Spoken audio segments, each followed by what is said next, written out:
She cried when the rancher pulled the iron arrow from her chest, until she realized he was bleeding. The sun hung low over Red Mesa, painting the dusty landscape in streaks of orange and violet. The horizon seemed endless, a stretch of rocky cliffs and flat plains where only the wind dared to roam freely. Jax Calder, a lone rancher with a wide-brimmed hat and worn boots, guided his herd of bioengineered cattle across the plateau. The animals were strange to anyone unfamiliar with Red Mesa. Small glimmers of neon traced their fur, and their soft hum of energy replaced the usual lowing of ordinary cows. But Jax did not mind their strangeness. He had raised them for years and knew their moods, their needs, and their quirks. As he checked the perimeter fence, a sudden, sharp sound broke the calm. A metallic clatter, like a dropped tool, echoed across the canyon. Jax stiffened, scanning the horizon. In a distant dust cloud, a figure moved erratically. At first it seemed like a tumble of clothes, a human shape flailing in the wind. Then he noticed the shimmer, a suit of some strange, reflective material glinting under the dying sun. Jack set down his staff and tightened his grip on it. "That's no local," he muttered to himself. The frontier had its share of travelers, traders, and wanderers, but this person carried an urgency that made the dust storm around her seem alive. The figure collapsed near a ridge, and Jax felt a sudden pull in his chest. Something about the movement seemed wrong, unnatural. He mounted his hoverbike, a low-slung vehicle designed for the rough mesas, and rode toward the figure, kicking up a cloud of crimson-tinged dust behind him. When he reached her, he slowed. The figure was a woman, tall, lean, and trembling. Her suit had glowing lines tracing across her chest and arms, but one line seemed interrupted, flickering violently, and protruding from her chest was what looked like an iron arrow, blackened with strange etchings that pulsed faintly. Jax froze for a moment. He had seen his share of accidents. Freak energy surges, wild animal strikes, but nothing like this. The arrow seemed alive, almost aware of its host. The woman's eyes were wide, filled with confusion and fear. "Please," she whispered, voice barely audible over the whistling wind. It hurts." Jax knelt carefully beside her. "Easy," he said softly, his voice calm, carrying the kind of authority that made panic retreat slightly. "You're safe now. I'll take care of it." The townsfolk of Red Mesa, drawn by the disturbance, began to gather at a distance. Some whispered in awe, others kept their hands on the tools and devices at their belts, unsure whether to intervene. But Jax ignored them. He had done this before, not with an iron arrow that glowed, certainly, but he knew the principle: remove the source carefully, or risk making things worse. He gripped the arrow gently, noting how it seemed to pulse with each beat of the woman's heart. Or perhaps it was syncing with her fear. He drew a soft breath and pulled. There was no sound, no sudden snap of pain, but the woman's face twisted in surprise and, unexpectedly, relief. Tears welled in her eyes. She clutched at Jax's sleeve instinctively, as though holding on to the only steady thing in a chaotic world. I can feel it. Gone," she stammered. I'm okay." And then she noticed him. Her joy faltered. Her gaze fell to Jax's chest, and her cry tore through the desert silence. "Wait, what?" Jax's eyes widened. His hand instinctively went to his tunic. A deep red stain had spread across it. Confusion flashed across his face. He hadn't been cut. He hadn't been struck. He hadn't even touched anything sharp, and yet there it was, a wound, perfectly formed, bleeding steadily. Lyra Kane, the woman, froze. Her mind raced. The arrow had been in her. The arrow had pierced her. And yet now she was unharmed. The realization struck her with an odd mixture of horror and wonder. Somehow, whatever pain or injury she had carried had transferred to Jax. The townsfolk gasped. A few stepped back, uncertain whether this was magic, science, or something far stranger. Jax stumbled slightly, gripping his chest, but he forced himself to stay upright. "It's okay," he said slowly, forcing a calm he didn't feel. "We'll handle this. Just stay still." Lyra knelt beside him instinctively. She didn't think about the danger, didn't question the logic. All she knew was that the man who had saved her now needed her help.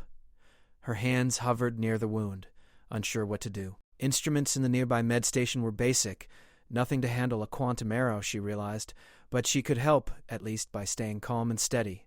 "Do you know what this is?" she asked. Her voice trembled slightly. Jack shook his head. "I've seen strange things, stranger than most people on this rock could imagine. But never anything like this. Never. The wind picked up, tossing sand and neon dust across the plain. The cattle shifted nervously, their glowing forms casting strange reflections in the twilight. Lyra noticed that as the light hit them, the glimmers seemed to pulse in rhythm with Jax's heartbeat. A strange, unspoken connection hung in the air, linking man, woman, and herd together in intense harmony. Minutes passed, which felt like hours. Jax's breaths came in slow, measured intervals. Lyra supported him as best she could, pressing lightly against the tunic where the stain spread, trying to keep the bleeding, or whatever force it was, under control. The sensation was odd, like holding a river in one's hands. Impossible, but necessary. Finally, Jax spoke again, his voice steadier. "We need to get to the dome. My medtech is limited here. It's old, but it can help stabilize you, or me in this case." Lyra nodded. She moved carefully, helping him to the hoverbike. The townsfolk parted, giving them a clear path. Nobody dared ask questions, nobody dared interfere. The air itself seemed to hold its breath. As they rode, the canyon walls reflected the dying light of Red Mesa. Lyra glanced at Jax, studying the sudden vulnerability in his usually calm eyes.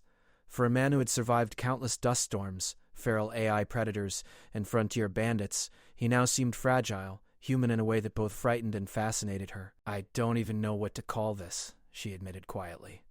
"The arrow. It transferred. Is that possible?" Jax didn't answer immediately. Instead, he focused on the road ahead, his instincts guiding them through the rocky terrain. Finally, he said, "I don't know, but somehow you're unharmed, and that's what matters right now." Lyra studied the arrow's tip, which now rested on the bike beside her. Its glow dimmed slightly, as if satisfied, yet she could feel it vibrating faintly against the wind, restless, aware. Something about it seemed intelligent, alive, and deeply connected to both of them. The desert stretched endlessly, silent except for the hum of the bike and the distant echo of the cattle. Lyra realized that Red Mesa was no longer just a place of work and survival. It was now a world of mystery, danger, and inexplicable energy, and she was at the center of it. For the first time in her life, she did not cry from pain. She cried from awe, from confusion, from the strange intimacy of sharing someone else's suffering, and of seeing that the man who saved her was bleeding in her place. Jax glanced at her, noticing the tears but saying nothing. Words felt inadequate here. Instead, he focused on keeping both of them upright, keeping the mysterious energy stable, and guiding them to the dome that might hold answers. The sun finally sank behind the cliffs. Shadows stretched long across the desert, the wind whispered, carrying secrets of the past and hints of what was to come. And somewhere in the distance, faint pulses of light danced across the horizon, as if the desert itself was alive, watching them, waiting for the next move. Part 1 ends with the hoverbike speeding toward the research dome, the arrow lying dormant but full of potential, and two strangers bound together by a force neither fully understood. Their journey had only begun. The dome rose from the desert like a silver shard, catching the last rays of the sun. Its surface shimmered with faint blue energy lines, tracing patterns that seemed alive. Lyra helped Jax inside, supporting him carefully.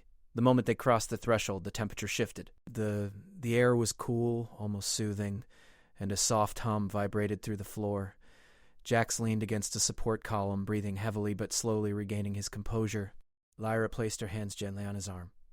"We're safe, at least for now," she said. He gave a faint nod, but his eyes were distant. Something deeper troubled him, something beyond the arrow or the bleeding. The interior of the dome was a mixture of old-world tech and strange alien devices. Screens flickered with diagrams of energy pulses, holographic maps of Red Mesa, and swirling data streams that seemed to respond to their presence. At the center, a table held tools of every shape and size, instruments for measuring energy, devices for stabilizing matter, and a cluster of small glowing cubes she couldn't identify. Lyra stepped closer to the table, studying the arrow. It was lying in a shallow dish, its iron tip catching the dim light. The etchings across it pulsed faintly, as if it had a heartbeat of its own. "This isn't just a weapon," she whispered. It's alive in some way." Jax rubbed his chest lightly, still surprised by the events of the desert. "I've seen things that don't make sense," he admitted, "but this is something else." He looked at Lyra, searching her expression. "Do you feel it too?" The arrow seemed aware, responsive. Every small movement of her hands made it pulse in return, almost like it was listening. She hesitated. "I think it reacts to emotions. And maybe it transfers energy between people, What happened outside, it wasn't just physical. It was connected to how we were feeling. Jax frowned. Transferred energy? You mean my pain came from you? Lyra shook her head slowly. Not exactly. The arrow did it. But our emotions made it stronger. My fear, my panic. It made you hurt instead of me. It's complicated. Jax studied her for a long moment. Complicated is one word for it. Dangerous is another podcast. A sudden noise drew their attention. The hum in the dome shifted, and a panel on the wall blinked. A small robotic assistant rolled forward, its single-eyed glowing. Energy fluctuations detected, it said in a calm, mechanical voice. The arrow's signature is unstable. Human subject integrity compromised. Recommend immediate containment. Containment? You mean it could do this again? Jax nodded. If the arrow reacts to strong emotions, yes. And if someone panics, someone else could get hurt. His voice was calm, but there was a tension in it that made Lyra lean closer. The robot moved closer to the arrow, extending a delicate arm. Warning, emotional resonance may increase energy transfer. Handle with caution. Lyra reached out slowly, placing her hand near the arrow. It pulsed softly, almost like it was breathing. She felt a small warmth run through her fingertips. Suddenly, a memory flashed in her mind. A man standing in a desert, a woman screaming, and the arrow floating in midair. She blinked. It's showing me something. A memory? That's impossible. Or maybe it's not. Red Mesa is full of things that defy logic. The arrow pulsed again, faster this time, and Lyra realized that it wasn't random. It was showing them moments of the past, moments that mattered to its targets. It's trying to tell us something, she said. Maybe it's not dangerous, maybe it's trying to communicate. Jax frowned. Communicate by hurting people? That's one way to make friends. Lyra smiled faintly, despite the tension. It's not that simple. Maybe it needs to be understood, not fought. They spent the next hour examining the arrow, using the dome's instruments to measure its energy patterns. Lyra carefully recorded everything, noting how the etchings glowed when she touched them. Jax watched her work, still recovering but intrigued. There was something compelling about the way she interacted with the arrow, a combination of caution and curiosity that seemed to stabilize it. Finally, Lyra leaned back. I think I can control it, she said. Or at least redirect the energy. If I focus, I might be able to prevent it from hurting anyone else. Jax raised an eyebrow. Control it? You mean like magic? She shook her head. Not magic. Something else. Science, maybe, or a mix of science and emotion? I'm not sure yet, but I feel like I can do it. Jax studied her, noticing the determination in her eyes. Then we'll try. Carefully. But first, I need to tell you something. He hesitated. I'm not just a rancher. Those cattle, they're not ordinary. They're sentient, partly AI. I've been protecting them for years. And that arrow, it was meant to track one of them. That's why it reacted to you the way it did. Sentient cattle? You mean they can think? Jax nodded. More than think. They understand, they remember, and they feel in their own way. And the arrow is a kind of tracker, but not a normal one. It reads energy, emotion, even intent. Whoever fired it wanted to hurt the herd, or at least locate it. Lyra's mind raced. So the arrow isn't just dangerous, it's a key.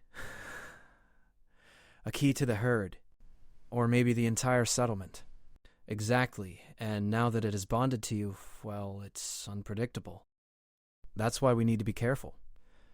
For a moment the room was silent except for the hum of the dome. Lyra looked at the arrow again. It pulsed slowly, almost contentedly now. I can feel it, she said. It wants something. It's like it's waiting for understanding. Jax nodded slowly. Then we'll give it that. Together. The calm was short-lived. A sudden alert flashed on one of the dome's screens. A series of lights blinked in sequence, showing movement across the mesa outside. Intruders approaching, the dome system announced. Unidentified personnel detected near the perimeter.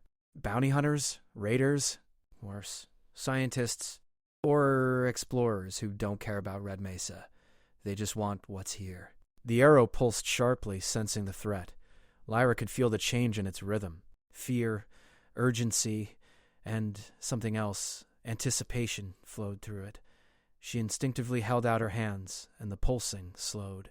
She realized she could communicate with it, almost like calming a nervous animal. Jax's expression softened slightly. "You can do that? Control it with your mind?" Lyra shrugged. "Maybe not my mind exactly, more like my emotions. I can guide it, calm it, focus it. That's all I figured out so far." "Then we have a chance. A slim one, but a chance." Together they moved to a side room where Jax kept storage crates filled with supplies for the herd. He began assembling the plan. "We can't fight them," he said. "We can't let them take the arrow, and we can't let them find the cattle. We'll need to outsmart them. And maybe use the arrow to help us. If it can transfer energy, maybe we can redirect it in a way that protects you and me and warns the herd." Jax smiled faintly. "You're brave and clever. I like that combination." The hum of the dome grew louder as the arrow pulsed in response to their determination. Lyra felt it resonate with her heartbeat, sinking to her thoughts. Somehow they were forming a bond, not just with each other, but with the arrow itself. It wasn't just a weapon. It was a guide, a protector, and a mystery waiting to be solved. Outside, the mesa glowed in the light of the approaching night. Shadows stretched long, and strange wind currents stirred the dust. The intruders were getting closer, and the herd was still miles away, grazing in neon silence. Lyra glanced at Jax. "We can do this," she said. "We just have to stay calm and trust each other and the arrow." Jax nodded, his hand brushing against the glowing tip of the arrow. "Trust," he repeated. "That's all we have. That and a lot of luck." The arrow pulsed once more, brighter this time, as if acknowledging their agreement, and in that moment, Lyra understood something profound. This was not just about survival. It was about understanding a force larger than themselves, a force that connected life, emotion, and energy in ways they had yet to comprehend. And as the dome's lights flickered softly, they both knew the real journey had just begun. Night had fallen over Red Mesa, and the desert was no longer a simple stretch of orange and red sand. Shadows moved like waves over the cliffs, and faint streaks of neon glowed in the distance, the bioengineered herd grazing silently under the starlight. The dome's soft hum was the only constant, a comforting vibration that reminded Lyra and Jax that they were safe, for now. But the alerts from the dome continued to flash, intruders approaching.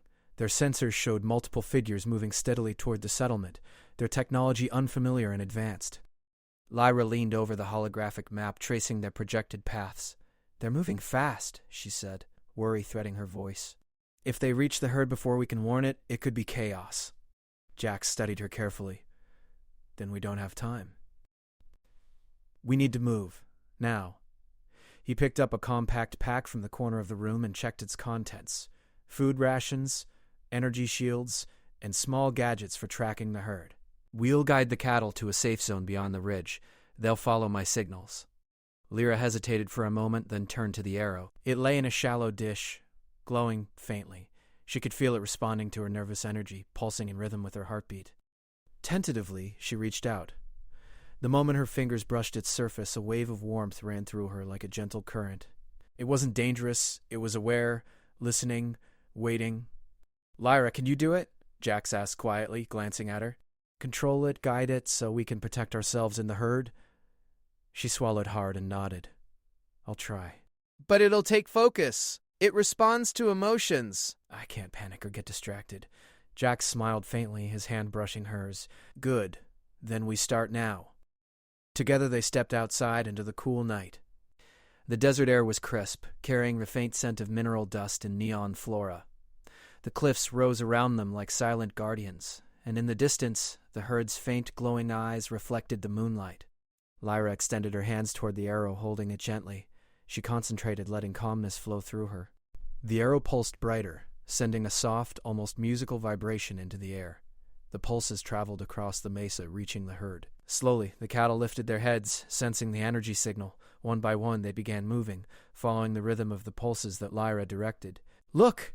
Jax whispered, pointing to the glowing herd. "It's working." "They're following your signal." Lyra smiled, a mixture of relief and awe flooding her. She had never felt such a connection with anything before. Neither animal, nor machine, nor human. The arrow's energy was like a bridge, linking her will to the herd's instincts. But the celebration was short-lived. The intruders were closing in, their forms visible under the moonlight as faint glimmers of technology streaked across the desert. They moved with purpose, their own devices humming softly. Lyra's pulse quickened, but she forced herself to remain calm, focusing on the arrow's guidance. "Keep the herd steady," Jax said. "We need to move them along the canyon path. It's narrow enough that we can control their pace." Lyra nodded, letting her thoughts settle. She imagined a gentle wave of energy, guiding the herd without frightening them. The cattle responded immediately, their neon glimmers synchronizing with the pulse. The desert became a silent symphony of movement, humans, animals, and energy waves intertwined in careful coordination. As they led the herd through the canyon, Lyra noticed a strange effect. The arrow's pulses seemed to create faint illusions along the desert walls. Shadows flickered like figures that weren't really there, misleading the intruder's sensors. "It's tricking them," she whispered. "The arrow can confuse them without hurting anyone." Jax raised an eyebrow. "I didn't know it could do that." Lyra laughed softly. Neither did I. But it feels natural, like it wants to help." The intruders slowed, adjusting their sensors, clearly puzzled by the sudden distortions in the desert landscape. Lyra used the arrow to maintain the pulse pattern, guiding the herd safely along the canyon path. Every step required concentration. Every misstep could confuse the cattle or alert the intruders. Hours passed, though it felt like minutes. The desert was alive with quiet tension. Lyra and Jax communicated with subtle gestures, coordinating the herd's movements without words. They discovered that by focusing on calm emotions, trust, patience, and care, they could strengthen the arrow's guidance. The energy pulses became smoother, more rhythmic, and the herd responded with even greater cohesion. Finally, they reached the hidden ridge, a secluded area surrounded by tall cliffs and glowing mineral deposits. The herd slowed naturally, sensing the safety of the enclosure. Lyra exhaled, letting the arrow's pulse fade gently. The glowing tips of the cattle's neon fur dimmed slightly as they settled in the protected space. Jax placed a hand on Lyra's shoulder. "We did it," he said softly. "The herd is safe." Lyra smiled, exhausted but exhilarated. I've never felt anything like that." But the relief was temporary. The intruders had not given up. Their sensors traced the path of the arrow pulses and now focused on the ridge where the herd rested. Lyra realized they were preparing to approach, using their own devices to compensate for the illusions. "We need a plan," she said, her voice steady despite the rising tension. "We can't fight them, but we can guide them away from the herd." Jax nodded. "Then we'll make them chase shadows, use the canyon paths, the wind, and the arrow's pulses to confuse them. We'll lead them on a wild path while the herd stays hidden." Lyra concentrated again, letting the arrow respond to her calm and focused energy. Pulses ran along the desert floor, reflecting off cliffs and mineral surfaces, creating shifting paths of light that distorted the intruder's perception. The intruders paused, confused by the flickering paths. Some adjusted their sensors, while others hesitated, unsure which way to follow. "This is amazing," Jack said. "You're using it like a compass, a guide, and a shield all at once." Lyra's pulse quickened, but she forced herself to remain calm. "It's listening. It wants to help, but I have to focus or it could mislead the herd instead." The intruders took the bait. Following the illusionary paths, they moved deeper into the canyon, away from the ridge. Lyra guided the arrow carefully, adjusting the pulses to ensure the herd remained undisturbed. The desert night became a dance of energy and shadows, a game of strategy without danger, a race of perception rather than force. Hours passed again. The intruders, frustrated and confused, finally retreated, unable to locate the herd amidst the clever guidance of the arrow. Lyra let the pulses fade completely, the arrow's glow dimming to a soft, steady heartbeat. The desert returned to calm, bathed in moonlight and starlight. Jax exhaled slowly, leaning against a rock. "That was incredible. I didn't think we could do it without risking the herd." Lyra smiled, feeling a deep sense of connection with both Jax and the arrow. "We didn't just protect them," she said quietly. "We worked with them, the herd, the arrow, and us."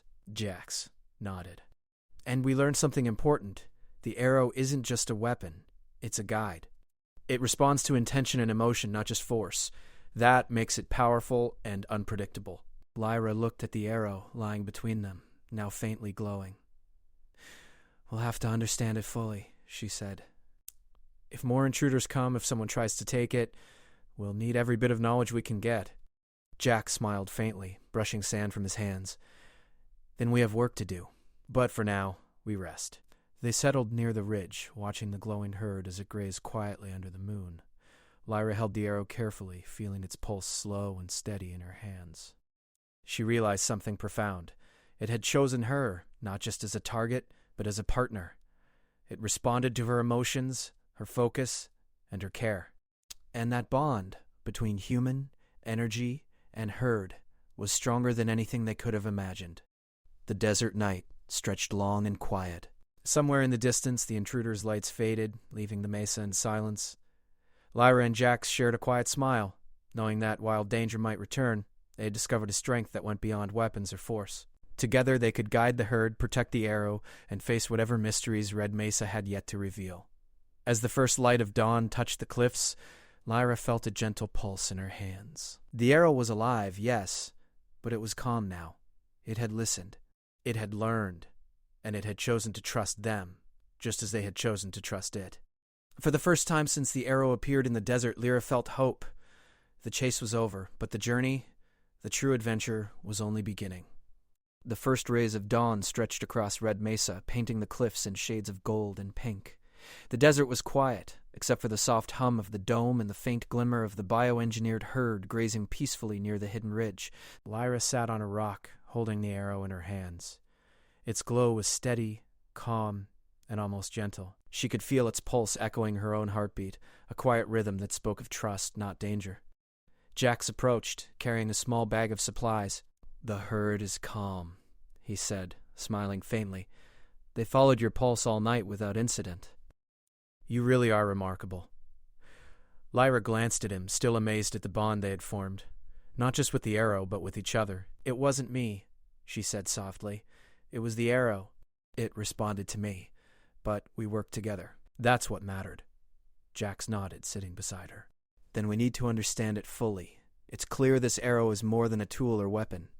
It's alive, in a way. Connected to emotions, energy, even intent. Whoever created it built something extraordinary." Lyra's fingers traced the etchings along the arrow's shaft. She remembered the moment it had entered the desert and how it had pulsed when she had touched it. She realized it wasn't just reactive. It could sense trust, fear, hope, and focus. "I think it wants to protect," she whispered. "Not just harm. That's why it transferred the injury to you and not to me. It needed someone calm enough to guide it." Jack smiled faintly. Then it chose the right person. They sat in silence for a few moments, watching the herd. Each animal glowed softly, a living constellation moving slowly across the desert floor. It was peaceful now, but Lyra knew that the world beyond the mesa would not leave them alone for long. The arrow was powerful, and others would want it. Suddenly, the dome's sensors activated. A soft, melodic chime rang through the room. Holographic screens flickered to life, showing readings that neither Lyra nor Jax had expected. Energy signatures, patterns of movement, and pulse frequencies converged on one point: the arrow's origin. "It's pointing somewhere. The arrow knows where it came from." Jax rose slowly, his curiosity piqued. "Then it wants us to follow. Maybe it's time to find out who created it, and why." With careful preparation, they packed supplies, secured the herd in a hidden canyon enclosure, and began their journey across the mesa. The arrow's pulse guided them, brightening slightly whenever they veered off course, and dimming when they followed the wrong path. It was like having a living compass, a silent guide with instincts beyond their understanding. Hours passed. The desert stretched endlessly, but with each step, Lyra felt a deepening connection to the arrow. She could sense its awareness, as though it were learning about them, even as they learned about it. It seemed to respond not only to her emotions, but also to Jax's steady determination. Together they formed a bond, a balance between calm focus and deliberate action. Finally, they reached the edge of a canyon unlike any they had seen. The walls shimmered faintly, covered in mineral crystals that refracted the sun's rays. At the center was a small, ancient structure, half buried in sand but humming with a faint energy. The arrow pulsed brightly, almost urgently. "This is it," Lyra said. This is where it came from. Jax approached the structure cautiously. Then it's time we meet whoever or whatever built it." They entered the small chamber inside. The air was filled with a soft glow, and intricate carvings covered the walls, symbols, geometric patterns, and swirling designs that seemed alive, shifting subtly when viewed from different angles. At the center of the room, a pedestal held a crystal prism, pulsating with the same energy as the arrow. The arrow in Lyra's hands vibrated softly, as if recognizing its source. Lyra placed the arrow carefully on the pedestal. The prism's glow intensified, casting ribbons of light across the walls. Slowly, a holographic figure emerged, humanoid but ethereal, almost like light given shape. Its eyes glowed softly, and it spoke in a voice that resonated in the air around them. "Welcome, travelers," the figure said. "I have been waiting for the one who carries the arrow." Who are you?" Lyra asked. "I am the creator of the arrow," the figure replied. "It was designed not to harm, but to guide, protect, and reveal. It can transfer injury, yes, but only to preserve life. It senses intention and emotion, and it bonds with those capable of understanding its purpose." Jack stepped forward slowly. "Why us?" "Why her?" He gestured toward Lyra. The figure's gaze focused on Lyra. "Because she possesses what is necessary to guide it: calm, focus, empathy, and courage. It responds to emotion, but only when it senses balance. You, Jax, provide the steady determination and trust it needs to function fully. Together, you complete the bond." Lyra felt a mixture of awe and humility. So, "All this time, it was teaching me, guiding me and the herd." "Yes," the figure said. "And now you understand. It is more than a weapon. It is a bridge between life, energy, and intent. It chooses carefully, bonds deeply, and protects those it deems worthy." Jax nodded slowly. "Then we'll keep it safe. We'll protect it and the herd." The figure's light pulsed brighter. "You have learned well. The herd, the arrow, and the desert itself are part of a living system. They rely on understanding, not force. You have passed the first test. But remember, your bond must remain balanced. Trust, care, and empathy are stronger than any strength or speed. That is the true power of the arrow." Lyra and Jax listened in awe, absorbing every word. The desert outside glowed faintly, as if acknowledging their understanding. The arrow on the pedestal vibrated gently, its glow now steady and calm. After a moment, the holographic figure faded, leaving the chamber quiet once more. Lyra picked up the arrow carefully, feeling its pulse in her hands. It was calm, patient, and full of quiet power. Jax smiled. "We did it. We understand it now, at least enough to protect it." Lyra nodded. "And the herd. They're safe, too. We worked together, and that's what matters." They stepped outside, the desert stretching endlessly before them. The herd glimmered in the distance, safe and calm. Lyra extended her hands again, feeling the arrow pulse softly. It wasn't just a tool. It was a partner, a guide, and a protector. Jax approached, placing a hand gently on her shoulder. "The arrow chose you, but we chose to work together. That's what made this possible." Lyra smiled, feeling a deep warmth. "Yes, and now we can face whatever comes next, together." For the first time since the arrow had appeared in the desert, the world felt peaceful. The mesa glowed under the rising sun, the cliffs casting long shadows over the plains. The desert wind whispered softly, carrying the scent of minerals, neon flora, and the quiet promise of adventure. Lyra looked at Jax, and then at the arrow in her hands. It pulsed gently, almost like a heartbeat. She realized that, while the arrow was powerful, the real strength came from understanding, empathy, and trust. Together, they had guided the herd, outsmarted the intruders, and discovered the truth of the arrow's purpose. The journey was far from over, but the first chapter of their adventure had ended. They had learned to trust, to cooperate, and to guide without force. The arrow, the herd, and the desert had all taught them the same lesson. True power comes not from strength or weapons, but from balance, understanding, and care. Lyra inhaled the cool desert air, feeling hope and determination swell in her chest. Jax mounted his hoverbike, offering her a hand. She took it, smiling. Together they rode toward the horizon, the arrow pulsing softly between them, guiding the way. Red Mesa stretched endlessly ahead, full of mysteries, wonders, and challenges. But Lyra knew that with trust, understanding, and the bond they shared, they could face anything. The arrow was more than a weapon. It was a bridge between people, life, and the energy that connected them all. And as they rode into the rising sun, Lyra felt a quiet certainty. They were ready. Whatever the future held, they would face it together, with courage, wisdom, and the guiding pulse of the arrow.